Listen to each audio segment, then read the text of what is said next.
The sorry state of Nigeria's national stadium, Surulere, Lagos, Nigeria. Following the gruesome death of King Saul and his 3 loving children in the battlefield, King David in his lamentation sorrowfully declared, "Thy beauty, O Israel, is slain upon the high places," and he shed torrential tears. Although Nigeria's national stadium, Lagos, Nigeria, is not engaged in any war, yet Nigerian sports lovers, especially those who are living witnesses to its your days of glory, shake their heads, gnash their teeth, and shed tears torrentially over the sports edifice that was once an object of envy across the globe.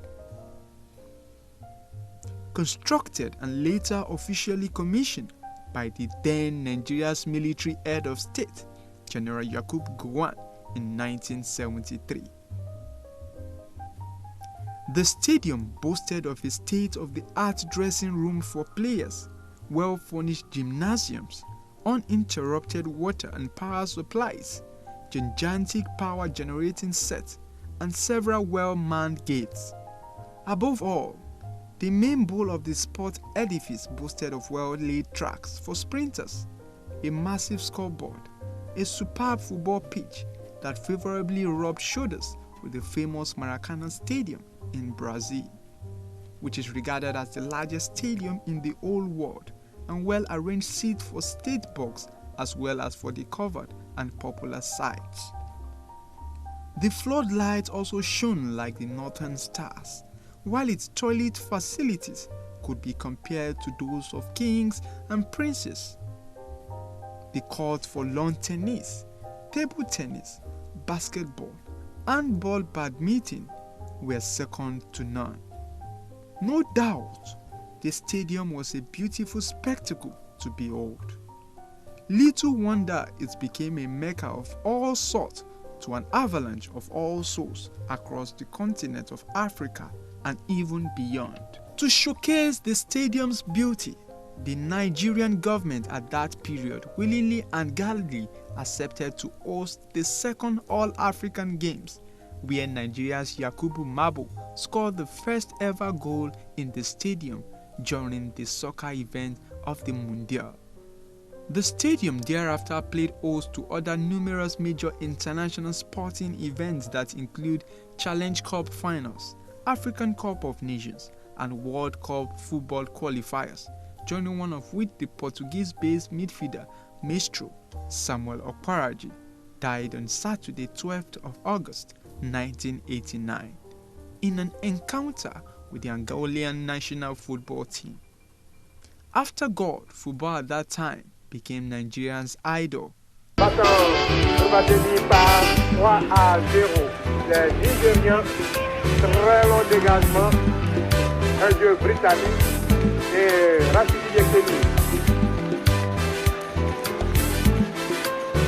pour une belle balle pour Rachidi, le Nigérien, et devant, une belle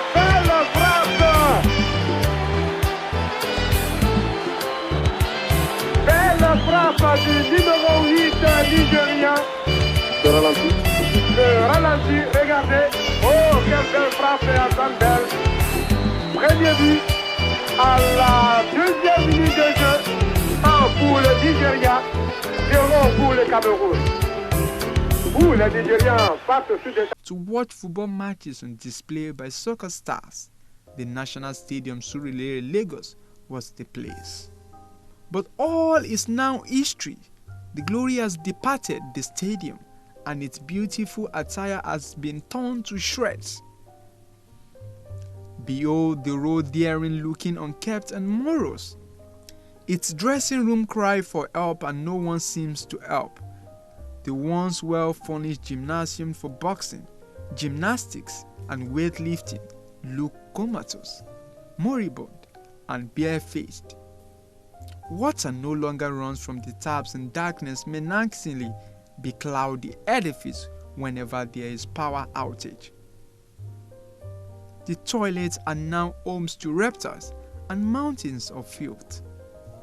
Whoever tries to play on the soccer pitch of the main bowl will surely become a customer to medical doctor with bruises and fractures, as the pitch has become a desert where nothing grows. The goalposts for the pitch have grown wings and flown to only God knows where, while the tracks for the sprinters now carry wounds on their faces like a leper. Visitors are now afraid to go near the once well-arranged seats in the state box, popular and covered areas of the stadium, as they have either been broken or completely vandalized beyond repair. Any sport fan that dares sit under the covered area of the stadium risks being beaten by either rainfall or scorching sun as a result of big holes created by strong wind on its roof. On a daily basis, the massive scoreboard cries, "Come to Macedonia and help," and no helper has come to its aid till date.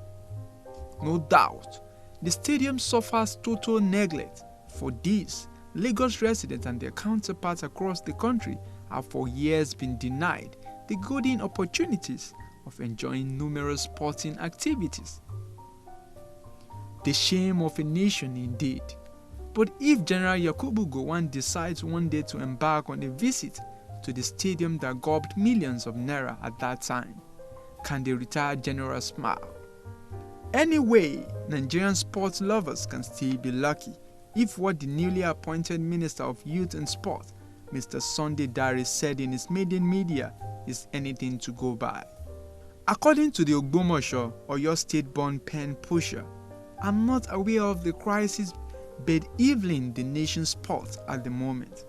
One of the cardinal focus will be to bring back our stadia, particularly Abuja, Ahmadu Bello Stadium, Kaduna, the Obafemi Awolowo formerly Liberty Stadium in Ibadan, and especially the National Stadium, Lagos. We're going to look at how we're going to develop a business model around it. We'll look at concession or private public-private partnership. Next weekend, I'll be in Lagos with the governor of Lagos. We'll take a tour, an inspection of the facility in Lagos, and we'll sit down and see what can be done. Of course, we have the challenge of funds, but we'll look for private funds to do what we can do. With this statement, he may have some magic wand to perform towards restoring the lost glory of the stadium that once brought cheers and smiles to millions of homes in Nigeria. Only time will tell. As does the best team in Africa in the last 2 years, this is their moment. But they will have to contend with the passionate local crowd. It is an away game, effectively, as they look for their third continental title. The referee is Mourad Dami from Tunisia. It's rare that the two fight.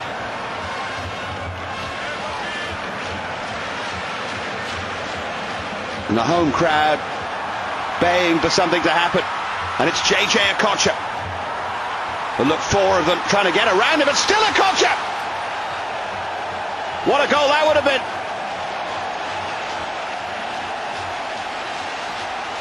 The twinkling feet of JJ Okocha already had Cameroon in trouble there. It looked like he should have hit it first time, but then he took his time.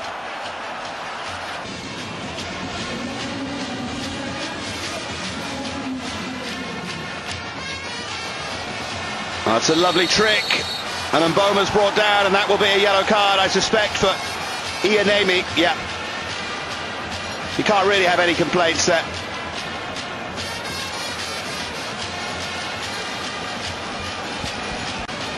Mboma, the man who was hauled down.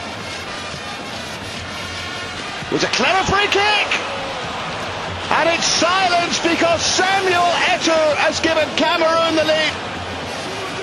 He took it beautifully, but there is no noise in Lagos because Cameroon have taken the lead here.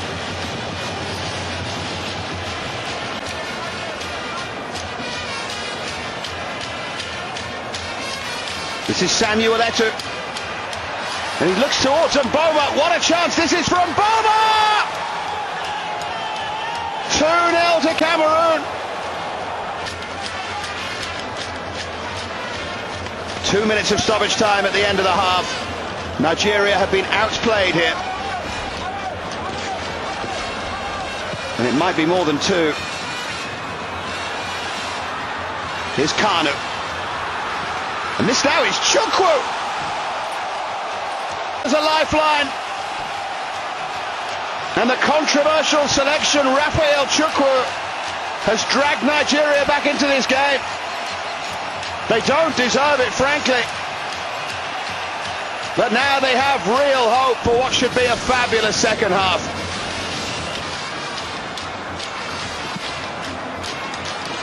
Well, they have time, Nigeria here.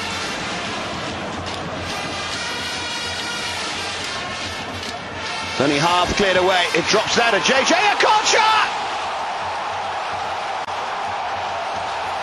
who scores what must be one of the best and most significant goals in a Nations Cup final. That is a thrilling goal by JJ Okocha.